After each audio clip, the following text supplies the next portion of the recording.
আমরা আজকে যাব ম্যাথমেটিক্সের একটা গুরুত্বপূর্ণ চ্যাপ্টার বা গুরুত্বপূর্ণ একটা পার্ট ত্রিকোণমিতি। তো আলোচনা করব ত্রিকোণমিতি নিয়ে। তো চলুন আলোচনা করা যাক ত্রিকোণমিতি নিয়ে। তো প্রথমে আমরা জানি ত্রিকোণমিতিটা মূলত কি।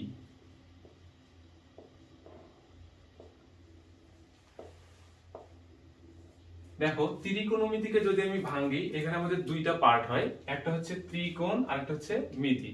তো ত্রিকোণ বলতে কি বোঝায়? তিনটা কোণ।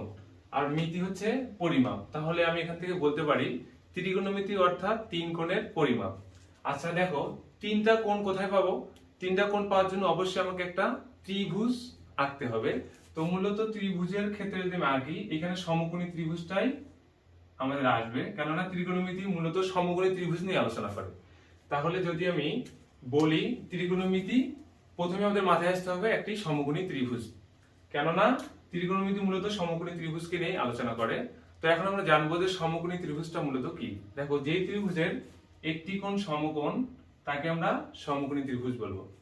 তো সমকোণী ত্রিভুজের আবার তিনটা বাহু, এই একটা বাহু, এই একটা বাহু এবং এই একটা বাহু, তিনটা বাহুরই আলাদা আলাদা পরিচয় আছে। তো আমরা এখন জানার চেষ্টা করব যে সমকোণী ত্রিভুজের এই বাহুগুলোর নাম কি। দেখো, এইখানে আমরা প্রথমেই বলতে পারি যে এই যে বড় বাহুটা অর্থাৎ সমকোণের যে বিপরীত বাহু, এটাকে আমরা অতিভুজ নামে চিহ্নিত করতে পারি। এখন আসো বাদ বাকি যে দুইটা আছে, দুইটা তো একই বাহু। এখন এই দুইটাকে ডিফাইন করার জন্য আমাকে একটা কোণের সাহায্য নিতে হবে। আমি যদি এই কোণের রেসপেক্ট হিসাব করি, তখন এটা হয়ে যাবে লম্ব, কেননা আমরা জানি যে সূক্ষ্মকোণের বিপরীত বাহুকে লম্ব বলা হয়। এখন আসো, তাহলে এটা কি হবে? এই যে কোণ সংলগ্ন যে বাহু, এটাকে আমরা বলবো ভূমি। আচ্ছা, তাহলে দেখো, এখন যদি আমি তোমাদেরকে বলি যে আমার সমকোণী ত্রিভুজ এইটা এবং আমি কোণটা দিয়ে দিলাম এইখানে, আর এইটা হচ্ছে আমার সমকোণ। দেখো, আগেরটার মতোই আমি যদি এইখানে হিসাব করি যে সমকোণের বিপরীত বাহু যেটা, এটা হবে আমার অতিভুজ। তাহলে এটা অবশ্যই আমার কি হয়ে যাবে? অতিভুজ। এখন কোন কোণটা আমি ডিফাইন করছি, এটা আমার কোণ, তাহলে লম্ব কোণটা হবে, লম্ব হবে এইটা, এবং ভূমি হবে কোণ সংলগ্ন যে বাহু, এটা হবে ভূমি। আচ্ছা, আমাদের অনেকের হয়তো বা ধারণা ছিল যে ভূমির সাথে যেটা থাকে এটা হচ্ছে ভূমি, অর্থাৎ এটা ভূমির সাথে আছে, এটা ভূমি, এখানে এটা ভূমির সাথে আছে, এটা ভূমি। না ভাইয়া, ভূমির সাথে হলেই ভূমি হবে না, ভূমি হতে গেলে অবশ্যই কি হতে হবে? কোণ সংলগ্নটা হতে হবে। তাহলে আশা করি তোমাদের সমকোণ এবং সমকোণের যে পরিচিতি, তিনটা বাহু এবং কোণগুলো সম্পর্কে এটা তোমাদের ক্লিয়ার। আচ্ছা, এখন আসো আমরা জানবো ত্রিকোণমিতিক অনুপাত সম্পর্কে। তাহলে ত্রিকোণমিতিক অনুপাত কি? একটা কোণের সাপেক্ষে কোন ত্রিভুজের দুইটা বাহুর যে অনুপাত, এটাই হচ্ছে মূলত ত্রিকোণমিতিক অনুপাত। আমি আগে বলেছি যে ত্রিকোণমিতি মূলত আলোচনা করে সমকোণী ত্রিভুজ দিয়ে। তাহলে এটা আমরা একটা সমকোণী ত্রিভুজ। এখানে দেখো, এটাকে আমি সূক্ষ্মকোণ বললাম, তাহলে এটাকে আমি বলতে পারি লম্ব, এটা হচ্ছে ভূমি এবং এটা হচ্ছে অতিভুজ। এখন আসো ত্রিকোণমিতিক অনুপাত। আমি বললাম কোন কোণের সাপেক্ষে ত্রিভুজের যে কোনো দুইটা বাহুর অনুপাতই হচ্ছে ত্রিকোণমিতিক অনুপাত। তাহলে দেখো, আমি যদি লম্ব এবং অতিভুজ, লম্ব ডিভাইড বাই অতিভুজ, এটাকে কি করলাম? দুইটা বাহুকে ভাগ করলাম। এই যে লম্ব এবং অতিভুজ এর অনুপাতটা লেখা যায় সাইন অনুপাত বা সাইন থিটা। এখন আসো, এটাকে সুন্দরভাবে আমরা বলতে পারি মনে রাখার ক্ষেত্রে যে সাগরে সাগরে লবণ অতি, বা অনেকে অনেকে বলতে পারে অনেক। এখান থেকে আমি মনে রাখতে পারি sine theta is equal two লম্ব ডিভাইডেড বাই অতিভুজ। আচ্ছা দেখো, এরপরে আমি কি করতে পারি? ভূমি এবং অতিভুজ এই জন্য একটাকে অনুপাত করতে পারি। অনুপাত বলতে ভাই মূলত বোঝায় ভাগ। তাহলে দেখো, আমি যদি দেই এখানে ভূমি, অনুপাত বলতে বোঝাচ্ছে কি? ভাগ অতিভুজ। তাহলে এটা কি হবে? এটা হয়ে যাবে cos থিটা। এটাকে আমি মনে রাখার ক্ষেত্রে এভাবে লিখতে পারি, কবরে ভূত অতি। আচ্ছা দেখো, এইটা কেন আমি লিখতেছি? এই যে কবর, কবর বলতে আমি বোঝাচ্ছি cos থিটা, ভূমি ভূত, ভূতটা দ্বারা বোঝাচ্ছি যে ভূমি, এবং অতিভুজ দ্বারা বোঝাচ্ছি অতি। তাহলে এখান থেকে আমি বুঝতে পারতেছি যে কবরে cos, ভূত ভূমি, আর অতি অতিভুজ। তাহলে cos theta is equal to ভূমি ডিভাইডেড বাই অতিভুজ। অনুরূপভাবে দেখো, আমি যদি এখন করি লম্ব এবং ভূমির অনুপাত, তাহলে কি হবে? লম্ব ডিভাইডেড বাই ভূমি is equal two tan theta. এটাকে আমি সংক্ষেপে লিখতে পারি টেরা লম্বা ভূত। দেখো তো অনেক মজার না, টেরা লম্বা ভূত। এখানে টেরা বলতে tan থিটা, লম্বা হচ্ছে কি লম্ব, এবং ভূত হচ্ছে ভূমি। তাহলে tan থিটা হচ্ছে টেরা লম্বা ভূত। এখন প্রশ্ন আসতে পারে ভাই ত্রিকোণমিতিক অনুপাত কয়টি? দেখো এই যে তিনটা বাহু, অনুপাত বলতে বোঝাচ্ছে কি ভাগ। তাহলে প্রথমে আমি কি করছি, লম্বের সাথে ভাগ করছি অতিভুজ, এরপরে ভূমির সাথে ভাগ করছি অতিভুজ, আবার কি করছি লম্বের সাথে ভাগ করছি ভূমি। এখন থেকে এগুলোকে আমি উল্টা করতে পারি না? যদি আমি এগুলোকে উল্টাই দেই তখন কি হবে, একটু আমি এই পাশেগুলো মুছে দেই তাহলে তোমাদের বোঝার সহজ হবে। এগুলো তোমরা একটু মনে রাখবা। দেখো এখন আমি কি করতে পারি, অনুরূপ ভাবে অতিভুজটাকে উপরে দিতে পারি, অতিভুজ ডিভাইডেড বাই লম্ব, এটা হয়ে যায় কোসেক থিটা, কোসেক থিটা। আচ্ছা দেখো আবার আমি কি করতে পারি, এটার উল্টা যদি করি, অতিভুজের উপরে দিয়ে দিলাম, ভাগ করলাম ভূমি, এটা হয়ে যায় সেক থিটা। এখন দেখো আমি কি করলাম, ভূমিরে উপরে দিয়ে দিলাম, লম্বকে নিচে দিলাম, এটা হবে আমার কট থিটা, কট থিটা। দেখো এই যে তিনটা বাহু ছিল, এখানে কি আর কোনোভাবে ভাগ দেওয়া যায়? যায় না। মূলত আমি কি করতে পারি, লম্বের সাথে অতিভুজ ভাগ দিতে পারি, আবার অতিভুজকে উপরে রেখে নিচে কি দিতে পারি, লম্ব দিতে পারি। আবার রিভার্স ভাবে কি করতে পারি, আমি ভূমির সাথে অতিভুজ দিতে পারি ভাগ, আবার অতিভুজ উপরে রেখে ভূমি ভাগ দিতে পারি। এখানে আবার কি করতে পারি, লম্ব ভাগ ভূমি করতে পারি, ভূমি ভাগ লম্ব করতে পারি। আর কোনোভাবে এখানে অনুপাত তৈরি করা যায় না। এজন্য মূলত আমাদের ত্রিকোণমিতিক অনুপাত 6টা। কি কি? সাইন, কোসেক, কস, সেক এবং ট্যান, কট। তাহলে এই 6টা অনুপাত আমাদেরকে খুব সুন্দরভাবে জানতে হবে। এই 6টা অনুপাত নিয়ে মূলত আমরা পুরো ত্রিকোণমিতির সবগুলো ম্যাথ করব।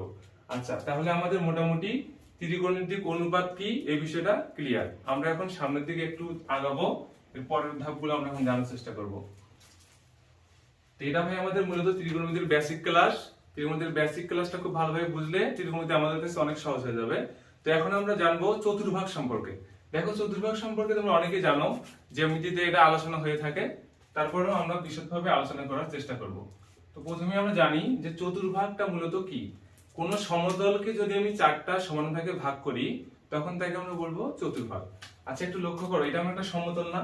এই সমতলকে আমি কি করলাম, 4টা সমান ভাগে ভাগ করলাম। দেখো 1টা ভাগ, 2টা ভাগ, 3টা ভাগ, 4টা ভাগ। তাহলে 4টাকে আমি কি করছি, সমান ভাগে ভাগ করছি, এটাকে আমি বলতেছি চতুর্ভাগ। তো দেখো আমরা জানি যে এটা একটা বৃত্ত, এর কোণ হচ্ছে 360 ডিগ্রি। তাহলে প্রতিটা কোণ কত হবে, 90 ডিগ্রি করে, 90 ডিগ্রি করে। এখান থেকে আমি বলতে পারি যে এটা হচ্ছে আমার চতুর্ভাগ। তো চতুর্ভাগের ক্ষেত্রে এইটাকে আমরা x অক্ষ দ্বারা প্রকাশ করি, যাকে আমি x এবং x প্রাইম লিখতে পারি। এটাকে আমরা y অক্ষ দ্বারা প্রকাশ করি, যাকে আমি y এবং y প্রাইম লিখতে পারি। আচ্ছা এটা হচ্ছে আমাদের মূলত ফার্স্ট কোঅর্ডিনেট, এটা সেকেন্ড কোঅর্ডিনেট, এটা হচ্ছে থার্ড কোঅর্ডিনেট এবং এইটা ফোর্থ কোঅর্ডিনেট। আচ্ছা এখন দেখো অনেকেই তোমরা হয়তো বলবা যে ভাই এইটাকে আমি কেন ফার্স্ট কোঅর্ডিনেট নিব, এটাকে কেন সেকেন্ড কোঅর্ডিনেট নিব? তো আমি তো এটাকেও ফার্স্ট নিতে পারি, এটাকেও সেকেন্ড নিতে পারি। আসলে এটা একটা গল্প আছে। দেখো প্রাচীনকালে মানুষ যখন বিজ্ঞান সম্পর্কে খুব বেশি জানতো না, অর্থাৎ বিজ্ঞানের প্রসার তেমন ছিল না, তখন মানুষ ভাবতো যে সূর্য পূর্ব দিকে ওঠে এবং পশ্চিম দিকে অস্ত যায়। আচ্ছা আমরা যখন মানচিত্র দেখেছি দেখবা যে উত্তর উপরে যেটা থাকে এটাকে আমরা উত্তর দ্বারা প্রকাশ করি, এটাকে বলি দক্ষিণ, এটাকে বলা হয় পূর্ব এবং এটাকে বলা হয় পশ্চিম। তাহলে দেখো এই যে পূর্ব থেকে সূর্য কি হয়, উদিত হয় এবং পশ্চিমে গিয়ে অস্ত যায়।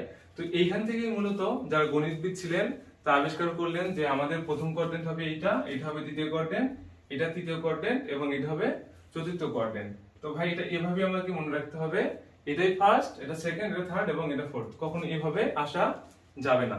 আচ্ছা এখন আসো জ্যামিতির ক্ষেত্রে যখন আমরা স্থানাঙ্ক সম্পর্কে জেনেছি, কোন একটা বিন্দু যদি এই কোঅর্ডিনেটে থাকে, স্থানাঙ্ক বলতে বোঝায় কোটি এবং ভুজ। ভুজকে প্রকাশ করা হয় x দ্বারা, কোটিকে প্রকাশ করা হয় y দ্বারা।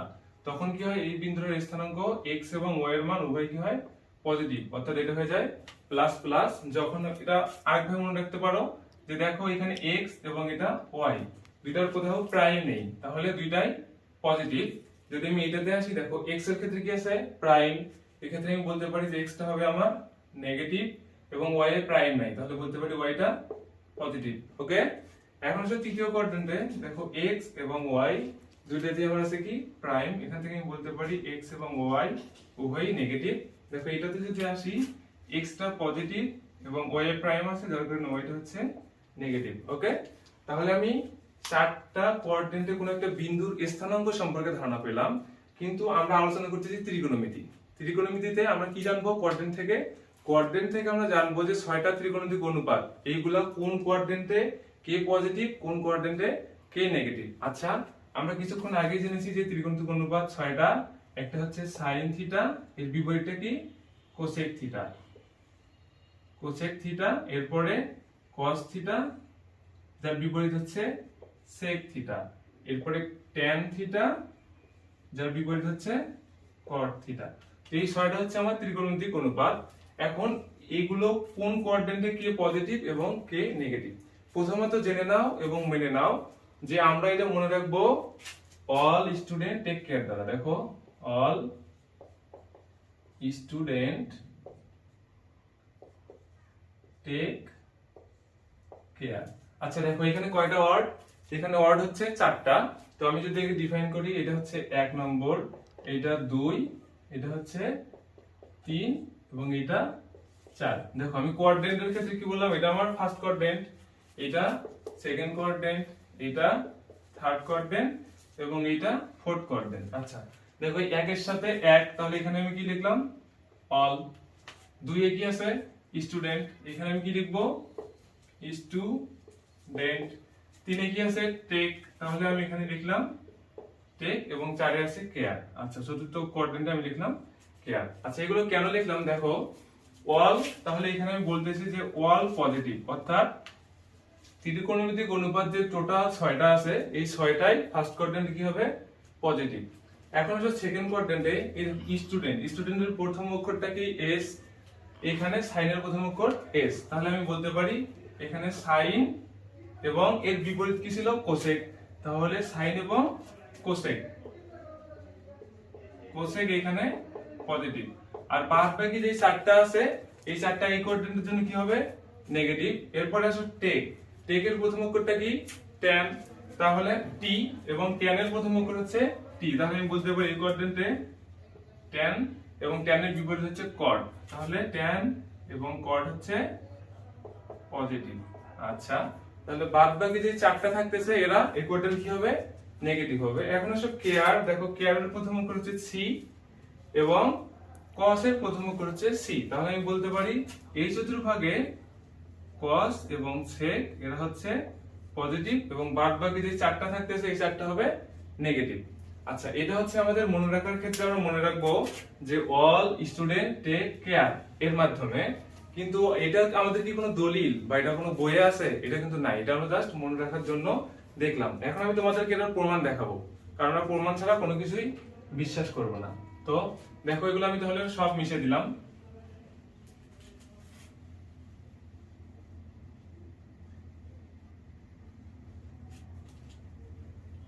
আচ্ছা তাহলে দেখো এই কোয়াড্রেন্টে আমি যদি একটা সমকোণী ত্রিভুজ অঙ্কন করি, এটাকে আমি বলতেছি সূক্ষ্মকোণ এবং এটাকে সমকোণ। দেখো এটা হচ্ছে অতিভুজ, এটা তাহলে কি ভূমি এবং এটা হচ্ছে লম্ব। তো আমরা কি জানি অতিভুজকে হাইটেনাস দ্বারা প্রকাশ করা হয়, যেটাকে আমি এইচ বললাম।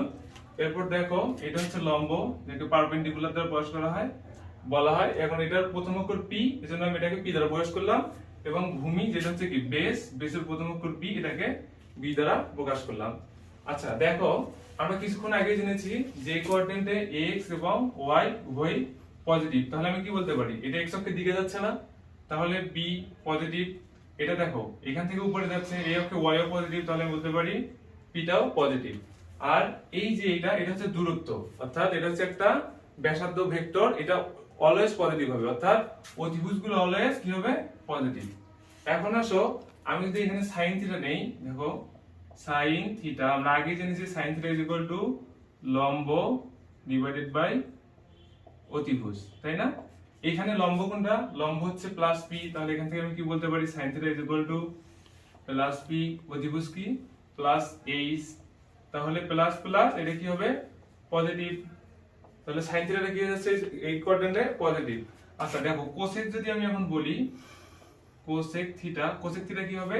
অতিভুজ বাই লম্ব, তাহলে কি হবে? Plus H divided by plus P, এটাও কি পজিটিভ।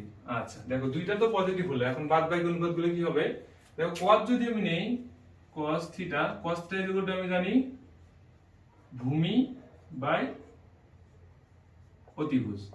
তাহলে দেখো এখানে আমি আসি, দেখো এখানে কি ভূমিটা পজিটিভ না, প্লাস বি ভূমির মান, এই যে প্লাস বি বসিয়ে দিলাম, অতিভুজের মান কি প্লাস এইচ, তাহলে এটা হচ্ছে plus H is equal two আমি কি বলতে পারি? এটাও পজিটিভ, কারণ না দুইটাই পজিটিভ, এটা কি হবে? পজিটিভ, তাহলে cos থিটার মান আমার পজিটিভ। অনুরূপভাবে আমি যদি আসি sec থিটা, দেখো ভাই sec থিটা খুব সহজ, অতিভুজটা শুধু কি দেব? উপরে দেব, তাহলে অতিভুজটা কি প্লাস এইচ, ভূমি কি প্লাস বি, এই যে প্লাস বি, এটা কি হবে? পজিটিভ হবে। আচ্ছা এখন আমাদের আরো দুইটা বাকি, এরা কি নেগেটিভ হবে? না। দেখো আমি কি করব এখন? tan theta is equal two কি লম্ব বাই ভূমি, তাহলে এখানে লম্ব কি প্লাস পি, এখান থেকে আমি লিখতে পারি প্লাস পি, ভূমি কি? ভূমি হচ্ছে প্লাস বি, আচ্ছা এখান থেকে প্লাস বি, তাহলে আমি বলতে পারি এটাও পজিটিভ। অনুরূপভাবে আমি যদি cot কে নেই, cot theta is equal to ভূমি বাই লম্ব, তাহলে এটাকে শুধু উল্টে দিব, plus B divided by plus P, দেখো এটাও পজিটিভ। আচ্ছা আমরা কিছুক্ষণ আগে কি শিখলাম? যে ফার্স্ট কোয়াড্রেন্টে অল পজিটিভ, অর্থাৎ 6টি ত্রিকোণমিতিক অনুপাত সবগুলো কি হবে? পজিটিভ। তাহলে দেখো আমরা প্রমাণ করলাম না, সাইন কি positive, cosec positive, cos positive, sec positive, tan positive এবং কট পজিটিভ। আচ্ছা তাহলে এখানে কারো কোনো কনফিউশন আসলে থাকার কথা না। তাহলে আমরা এখন দ্বিতীয় কোয়াড্রেন্টের ক্ষেত্রে দেখব, দেখলাম প্রথম কোয়াড্রেন্টে সব পজিটিভ, আমরা এখন দ্বিতীয় কোয়াড্রেন্টে চলে যাব। আচ্ছা দ্বিতীয় কোয়াড্রেন্টে যদি যাই, সেম ভাবে অনুরূপ, কোনো কাজ নেই, আমরা কি করব? অনুরূপ একটি ত্রিভুজ দ্বিতীয় কোয়াড্রেন্টে এঁকে নেব। দেখো তাহলে এইখানে আমি কি করলাম? একটা সমকোণী ত্রিভুজ এঁকে নিলাম, যার এটা সমকোণ, এটা কি হবে? অতিভুজ, যাকে এইচ দ্বারা প্রকাশ করা হয়, এটা হচ্ছে ভূমি, যাকে বি দ্বারা প্রকাশ করা হয়, এবং এটা লম্ব, যাকে পি দ্বারা প্রকাশ করা হয়, এবং এটা হচ্ছে থিটা। আচ্ছা দেখো আমরা আগে জানছি কি দ্বিতীয় চতুর্ভাগের ক্ষেত্রে এইদিকে যদি ভূমি বরাবর কোনো মান আসে এটা হবে ঋণাত্মক, এবং লম্ব বরাবর কোনো মান উপরে যায় এটা হবে ধনাত্মক, এটা আমরা আগে জেনেছি। তো এখান থেকে আমি বলতে পারি এটা কি হবে? প্লাস পি, এবং এটা হবে মাইনাস বি। তাহলে এখন যদি আমি বলি sine theta is equal two কি জানি আমি? লম্ব ডিভাইডেড বাই অতিভুজ, তাহলে দেখো লম্ব কত? প্লাস পি, অতিভুজ সব সময় পজিটিভ, তাহলে এখানে plus H is equal two আমি বলতে পারি সাইন থিটার মানটা পজিটিভ। আচ্ছা সাইন যদি পজিটিভ হয় তাহলে কি হবে? কোসেক এমনি পজিটিভ হবে, আমরা বুঝতে পারতেছি, কারণ এটাকে যদি উল্টাই দেই সেম, দুইটাই কি হবে? পজিটিভ, তাহলে কোসেক থিটাও পজিটিভ।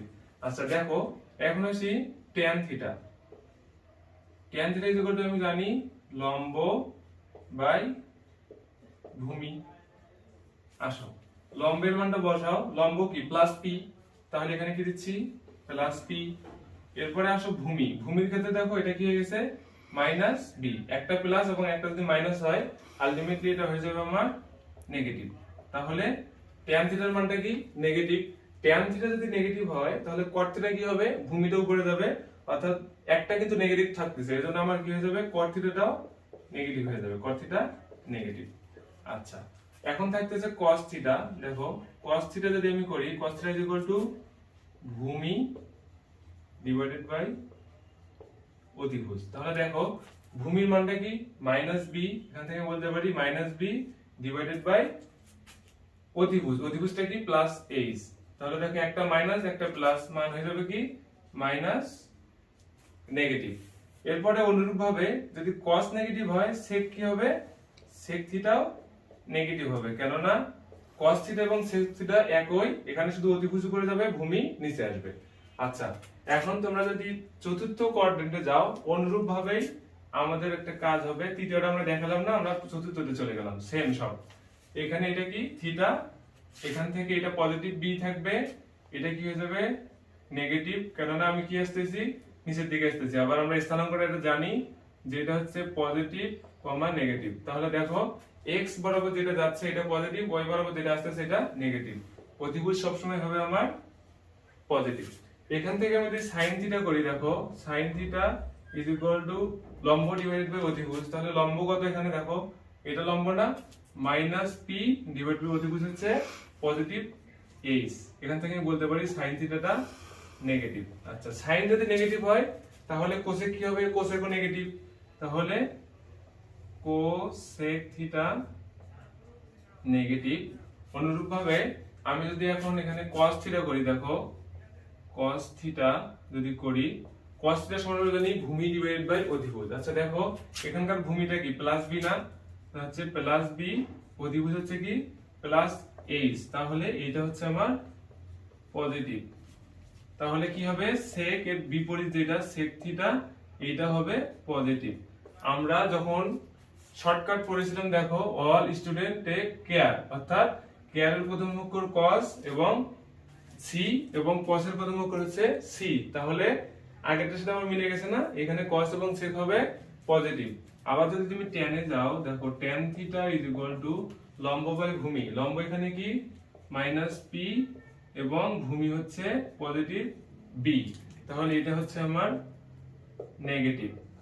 তাহলে tan যদি নেগেটিভ হয় cot আমার হয়ে যাবে নেগেটিভ, cot থিটা হবে মাইনাস ভি।